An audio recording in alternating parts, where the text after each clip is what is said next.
দিনটোত কিমান পানী খাব লাগে? আপোনাৰ শৰীৰৰ ওজনৰ প্ৰায় 60% পানীৰে তৈয়াৰ কৰা হয়। শৰীৰৰ প্ৰতিটো কাৰ্যৰ বাবে ইয়াৰ প্ৰয়োজন। ই আপোনাৰ অংগসমূহৰ পৰা বিষাক্ত পদাৰ্থ ফ্লাছ কৰে, আপোনাৰ কোষলৈ পুষ্টিকৰ পদাৰ্থ কঢ়িয়াই লৈ যায়, আপোনাৰ গাঁঠিবোৰক পোষণ কৰে আৰু আপুনি খোৱা খাদ্য হজম কৰাত সহায় কৰে। পৰ্যাপ্ত পৰিমাণৰ পানী নাপালে পানীলগা হ'ব পাৰে। ডাইহাইড্ৰেচনৰ গুৰুতৰ ক্ষেত্ৰত মূৰ ঘূৰোৱা, বিভ্ৰান্তি আনকি আক্ৰমণো হ'ব পাৰে। সেইবাবে প্ৰতিদিনে শৰীৰৰ প্ৰয়োজনীয় পানী পোৱাটো জৰুৰী। কোনো নিৰ্দিষ্ট পৰিমাণৰ সকলোৰে বাবে উপযুক্ত নহয়।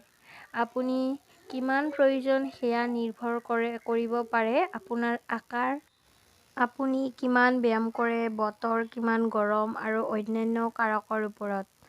আপোনাৰ চিকিৎসকে আপোনাৰ বাবে কি উপযুক্ত সেইটো নিৰ্ণয় কৰাত সহায় কৰিব পাৰে। আমি সকলোৱে শুনিছো যে প্ৰতিদিনে 8 গিলাচ পানী খোৱাটোৱেই উত্তম। কিন্তু সত্যটো হ'ল প্ৰতিজন ব্যক্তিৰ বাবে দৈনিক পানী গ্ৰহণৰ পৰিমাণ বেলেগ বেলেগ। কিন্তু কিছুমান মৌলিক নিৰ্দেশনা আছে।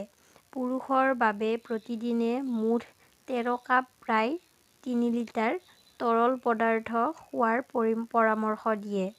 মহিলাৰ বাবে তেওঁলোকে প্ৰতিদিনে 9 কাপ 2 লিটাৰৰ অলপ বেছি তৰল পদাৰ্থ খাবলৈ পৰামৰ্শ দিয়ে।